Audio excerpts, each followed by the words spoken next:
ابھی دلی میں آپ نے سنا ہوگا ایک حافظ، غالباً حافظ جنید نام تھا اس لڑکے کا، ہاں اویس، حافظ اویس نام تھا، دلی کی مینا بازار مارکیٹ میں، جانتے ہیں بہت بدتمیز ہوتے ہیں وہاں کے دکاندار، ایک معمولی سا موبائل کا ایئر فون خریدنے کو لے کر کے جھگڑا شروع ہوا. اور افسوس کی بات تو یہ ہے کہ جس سے جھگڑا شروع ہوا وہ مسلمان دکاندار تھا. جھگڑا شروع ہوا، وہاں بدتمیز دکاندار ہوتے ہیں، اگر وہاں آپ نے کھڑے ہو کر کے سامان کا ریٹ پوچھ لیا تو سامان آپ کو لینا ہے، یہ اس مارکیٹ کی خرابی ہے. وہ داڑھی والا نوجوان لڑکا تھا، حافظ اویس نام تھا اس کا. بات بڑی، مار پیٹ ہونے لگی. آس پاس کے جو غیر مسلم دکاندار تھے اس میں کچھ فرقہ پرست بھی تھے، انہوں نے اچھا موقع دیکھا، مسلمان ہے، داڑھی والا ہے، سب نے مل کر کے اتنا مارا کہ وہ حافظ اویس نام کا لڑکا آن دا اسپاٹ اس کا انتقال ہو گیا، مر گیا. اسپتال لے کے جایا گیا، دم توڑ دیا اس نے. یہ حالات ہیں. اور ہم نے کیا کیا؟ واٹس ایپ کے اوپر ویڈیو بنا کے، پوسٹ مارٹم کے بعد اس کی لاش آئی ہے، اس کو جب غسل دیا گیا، حافظ اویس کو غسل دینے کے بعد اس کی لاش کا ویڈیو بنا کر کے لوگ واٹس ایپ پر ایک دوسرے کو شیئر کریں. شرم آنی چاہیے. کیا طریقہ ہے یہ؟ ایک دوسرے کو اور تم غمگین کر رہے ہو، ایک دوسرے کو اور صدمے میں ڈال رہے ہو، تم ایک دوسرے کو اور پریشان کر رہے ہو. میرے نبی نے منع کیا، فرمایا وَلَا تَهِنُوا، اپنی باڈی لینگویج سے، اپنے بدن سے بھی تمہیں کمزوری کا اظہار نہیں کرنا ہے. وَلَا تَحْزَنُوا، اور اپنے دل کو بھی مضبوط بنانا ہے. میرے نبی جب مکہ پہنچے طواف کرنے کے لیے صحابہ کو لے کر کے، مدینہ کے اندر رہتے رہتے صحابہ کا کلائمیٹ چینج ہو گیا تھا. اب مکہ جب واپس آئے، نیچرل بات ہے، فطری بات ہے، آدمی کسی دوسرے علاقے میں رہنے لگتا ہے تو آب و ہوا بدل جاتی ہے، کھانا پینا بدل جاتا ہے. صحابہ کرام جب مکہ میں آئے، بیمار پڑ گئے، بخار آ گیا. مکہ کے مشرکوں نے شور مچانا شروع کر دیا، ہمارے معبودوں کا عذاب ان کے اوپر نازل ہوا ہے، انہوں نے ہمارے معبودوں کو چھوڑ کر کے محمد صلی اللہ علیہ وسلم کی باتوں کو ماننا شروع کر دیا ہے، اسی لیے ان کے اوپر ہمارے معبودوں کی طرف سے آفت آئی ہے، مصیبت آئی ہے. اللہ کے پیارے نبی نے صحابہ کو حکم دیا، اے میرے صحابہ، ہمیں مشرکوں کی اس بات کی تردید کرنا ہے، ہمیں ان کے اس خیال کی تردید کرنا ہے. صحابہ کو بخار تھا، کمزوری تھی، بیماری تھی، لیکن نبی اکرم نے صحابہ کو حکم دیا، جب تم طواف کرنے لگو تو شروع کے 3 چکروں میں چھوٹے چھوٹے قدم بنا کے جلدی جلدی سینہ تان کے دوڑو، تاکہ ان مشرکوں کو پتہ چل جائے، ان کافروں کو پتہ چل جائے ہم اسلام لانے کے بعد کمزور نہیں ہوئے بلکہ اور زیادہ طاقتور ہو گئے. نبی نے حکم دیا کہ رمل کرو. رمل کا مطلب جو لوگ حج کر چکے، عمرہ کر چکے جانتے ہیں کہ پہلے کے 3 چکر میں سینہ تان کے جلدی جلدی دوڑا جائے. اور اللہ نے اپنے نبی کی اس عمل کو اور صحابہ کی اس ادا کو قیامت تک کے حج اور عمرے کا حصہ بنا دیا. آج بھی حاجی جب جاتا ہے اور پہلا جو عمرے کا جو طواف کرتا ہے، اس طواف میں اللہ کے رسول کی سنت ہے کہ شروع کے 3 چکروں میں سینہ تان کر کے اور جلدی جلدی دوڑا جائے. میرے پیارے ساتھیوں، اسلام تو وہ دین ہے جو باڈی لینگویج کے ذریعے، اپنے بدن کے ایکسپریشن کے ذریعے بھی کمزوری ظاہر کرنے کی اجازت نہیں دیتا. وَلَا تَحْزَنُوا، اور تم غم نہ کرو. یاد کرو غار ثور کا وہ منظر، اللہ کے نبی اپنے یار غار ابو بکر صدیق کے ساتھ جا رہے ہیں اور غار ثور کے اندر آپ نے پناہ لی ہے. دشمن تلاش کرتے کرتے غار ثور کے قریب پہنچ گیا ہے. غار ثور میں 3 دن تک اللہ کے رسول اپنے یار غار حضرت ابو بکر صدیق کے ساتھ قیام فرمائیں. ایک ایسا وقت بھی آتا ہے جب ابو بکر صدیق کہتے ہیں اے اللہ کے نبی لو نظر احدہم تحت قدمیہ لابصرنا، اے اللہ کے رسول اگر انہوں نے ذرا سا بھی نیچے دیکھ لیا تو ہم پکڑ لیے جائیں گے، ہم گرفتار ہو جائیں گے۔ اے اللہ کے رسول دشمن بالکل قریب آ چکا ہے، ہم تو اریسٹ ہو جائیں گے، گرفتار ہو جائیں گے، اور ہمیں زندہ یا مردہ پکڑنے پر بہت لمبا چوڑا انعام رکھا گیا ہے۔ اے اللہ کے نبی حضرت ابو بکر گھبرائے ہوئے ہیں، ڈرے ہوئے ہیں۔ میرے پیارے نبی کیا فرماتے ہیں؟ لا تحزن ان اللہ معنا، اے ابو بکر ڈرو نہیں، اللہ ہمارے ساتھ ہے، اللہ ہمارے ساتھ ہے۔ ایک مومن کے دل میں اگر یہ بات بیٹھ جائے اللہ ہمارے ساتھ ہے، تو اس کی ڈکشنری میں، اس کی زندگی کی کتاب میں ناممکن کا لفظ نکل جائے گا۔ ایک مومن کے لیے ناممکن کچھ نہیں ہے اگر اس کو اللہ کی ذات پر بھروسہ ہو۔ میرے نبی کا بھروسہ دیکھو اللہ کی ذات پر، کہا ابو بکر غم نہ کرو، اللہ ہمارے ساتھ ہے۔ اور اللہ نے ساتھ کیسا دیا اپنے نبی کا کہ دشمن غار ثور کے قریب پہنچا لیکن نبی کے اوپر نظر نہیں پڑ سکی، ابو بکر صدیق کے اوپر نظر نہیں پڑ سکی۔ تو اللہ کیا کہہ رہا ہے سورہ آل عمران کی آیت نمبر 139 میں؟ وَلَا تَهِنُوا، تم کمزور نہ بنو، وَلَا تَحْزَنُوا، تم غمگین نہ ہو جاؤ، وَأَنْتُمُ الْأَعْلَوْنَ إِن كُنتُم مُؤْمِنِينَ، اے مسلمانوں تم ہی سر بلند رہو گے اگر تم ایمان والے ہو، اگر تم مومن ہو۔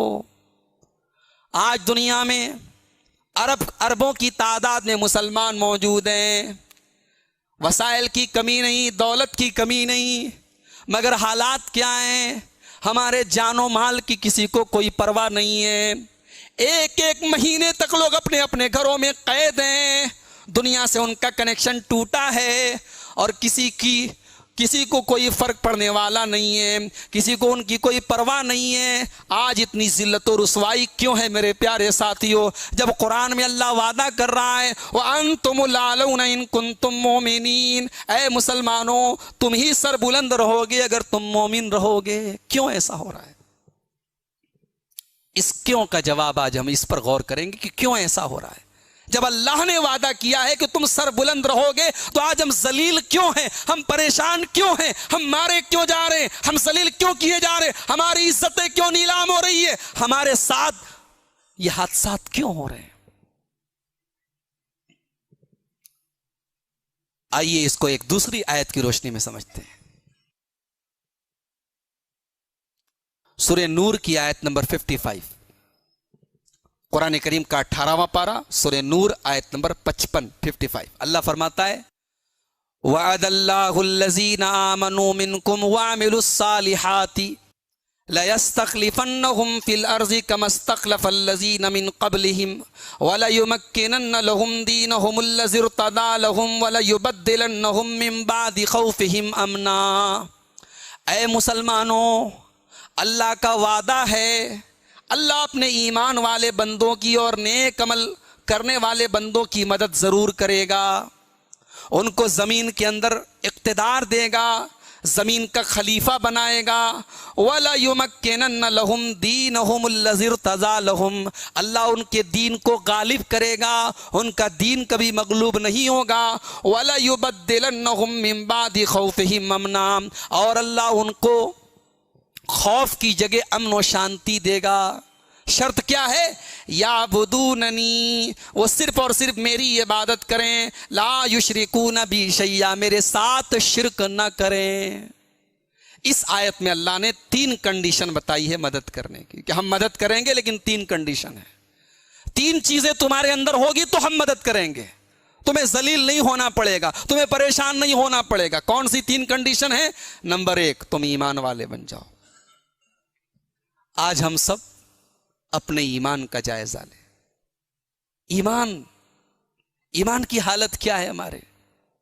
ایمان کی حالت یہی ہے کہ مسلمان لڑکی کالج میں پڑھتی ہے، کسی لڑکے سے عشق کرنے لگتی ہے، محبت کرنے لگتی ہے، لڑکا دوسرے مذہب کا ماننے والا ہے، لڑکی اس کے ساتھ بھاگ جاتی ہے، مرتد ہو جاتی ہے، اس کے ساتھ نکاح کر لیتی ہے، شادی کر لیتی ہے، اپنا مذہب اسلام چھوڑ کر کے اس کا مذہب قبول کر لیتی ہے۔ یہ آج سماج میں ہو رہا ہے، یہ ہمارے ایمان کی حقیقت ہے۔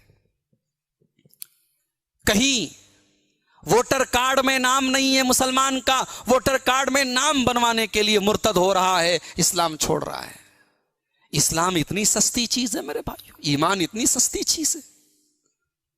اللہ کی قسم، اس دنیا کی سب سے بڑی اگر دولت کسی کے پاس ہے تو آپ کے پاس ہے۔ آپ کے پاس وہ ہے جو ارب پتیوں کے پاس نہیں ہے، کھرب پتیوں کے پاس نہیں ہے۔ آپ کے پاس تو ایمان کی وہ دولت ہے، کل قیامت کے دن اللہ کی بارگاہ میں زمین بھر کے سونا بھی کوئی دے کر کے اللہ کے عذاب سے بچنا چاہے گا تو نہیں بچ پائے گا اگر ایمان اس کے پاس نہیں ہوگا۔ اللہ نے فرمایا قرآن میں، ان الذین کفروا وماتوا وهم کفار فلن يقبل من احدهم ملء الارض ذهبا۔ اے مسلمانوں، جن کے پاس ایمان نہیں ہے، جو کافر ہیں اور کفر کی حالت میں دنیا سے چلے گئے، ایمان کی توفیق ان کو نہیں ملی، کل قیامت کے دن اللہ کی بارگاہ میں، اللہ کی عدالت میں وہ زمین بھر کے سونا بھی دینا چاہیں گے، فَلَن يُقْبَلَ مِنْ أَحَدِهِمْ، زمین بھر کے سونا بھی اگر وہ دیں گے تو قبول نہیں کیا جائے گا، کیونکہ ان کے پاس زمین بھر کے سونا تو ہے لیکن ایمان نہیں ہے۔ اتنی بڑی دولت ہے ایمان۔ کاش اس دولت کی ہم قیمت کو سمجھتے، اس دولت کا احساس ہمیں ہوتا کہ اتنی بڑی دولت آج ہمارے پاس ہے اور ہم اس کو چند ٹکوں کے بدلے کھونے کے لیے تیار ہو جاتے ہیں۔ اس ایمان کی قیمت کیا ہے معلوم ہے؟ اس ایمان کی قیمت کا اندازہ لگانا ہے تو امیہ ابن خلف کے اس غلام سے اندازہ لگاؤ جسے دنیا بلال کے نام سے جانتی ہے۔ بلال، تو کون سی مٹی کا بنا ہے؟ تیرے بدن میں کون سی مٹی ہے کہ تجھے تپتے ہوئے صحرا میں لٹا دیا جاتا ہے، تیرے سینے پر گرم پتھر رکھ کر کے تیرا مالک تجھ سے کہتا ہے اے بلال، محمد رسول اللہ کے دین کو چھوڑ دے، توحید کو چھوڑ دے، میں تجھے ٹارچر کرنا چھوڑ دوں گا، تجھے تکلیف دینا چھوڑ دوں گا۔ بلال بہت پڑھا لکھا نہیں ہے، بلال ایک کم پڑھا لکھا، ایک کمزور طبقے کا ایک غلام ہے، حبشہ کا رہنے والا کالا کلوٹا ہے، مگر اللہ، اس بلال کا ایمان کتنا مضبوط ہے، اسے اپنی اس دولت ایمان کی کتنی پرواہ ہے۔ بلال اس تپتے ہوئے صحرا پر اس گرم پتھر کے نیچے بڑی دبی ہوئی آواز میں کہتا ہے احد احد، میرا رب ایک ہے، میرا اللہ ایک ہے، میرا معبود ایک ہے۔ یہ پیشانی جھکے گی تو اس کے آگے جھکے گی، یہ سر جھکے گا تو اس کے آگے جھکے گا۔ اس ایمان کی قیمت کو اگر جاننا ہے میری پیاری ماں بہنوں، حضرت سمیہ رضی اللہ تعالیٰ عنہا سے جا کر کے کوئی پوچھ لے ایمان کتنی بڑی دولت ہے۔ سامنے جوان لڑکا بھی، ان کا بیٹا، جوان بیٹا عمار موجود ہے، شوہر سامنے بدا ہوا ہے، رسیوں میں جکڑا ہوا ہے، اور سمیہ کے کپڑے سمیہ کے بدن سے الگ کر دیے جاتے ہیں، جوان بیٹے کے سامنے اس کی ماں کو ننگا کر دیا جاتا ہے، اور سمیہ سے کہا جاتا ہے اے سمیہ، یہ اذیت، یہ تکلیف، یہ پریشانی ہم تمہیں دینا چھوڑ دیں گے، بس تم اسلام چھوڑ دو، محمد رسول اللہ کا دین چھوڑ دو، ایمان چھوڑ دو۔ سمیہ شہید ہو جاتی ہیں، سمیہ قتل ہو جاتی ہیں، سمیہ دو ٹکڑے ہو جاتی ہے، سمیہ اپنے جوان بیٹے کے سامنے ننگا ہونا گوارا کر لیتی ہیں، مگر اپنے ایمان سے کمپرومائز نہیں کرتی، اپنے ایمان سے سمجھوتا نہیں کرتی۔ ایمان کی قدر و قیمت اگر سمجھنا ہے، عرب کے اس نوجوان سے پوچھو۔ میرے نوجوان ساتھیوں، وہ بھی آپ کی طرح نوجوان تھا، آپ کی طرح اچھے کپڑے پہننے کا شوقین تھا، آپ کی طرح خوشبو لگانے کا شوقین تھا۔ دنیا اسے مصعب ابن عمیر کے نام سے جانتی تھی، اپنے خاندان کا بڑا دلارا تھا، اپنے ماں باپ کی آنکھوں کا تارا تھا، جو خوشبو لگاتا تھا پورے مکہ کی گلیاں اس خوشبو سے بھر جاتی تھی، جو کپڑا پہنتا تھا صبح کو پہنتا تھا تو شام کو دوسرا کپڑا پہنتا تھا، اتنی دولت والا تھا، اتنے پیسے والا تھا، عرب کا وہ خوبصورت نوجوان تھا۔ مگر جب مصعب ابن عمیر نے محمد رسول اللہ کا کلمہ پڑھا، اشہد ان لا الہ الا اللہ و اشہد ان محمد رسول اللہ کا کلمہ پڑھا، وہی مصعب ابن عمیر مکہ کی گلیوں میں پھٹا پرانا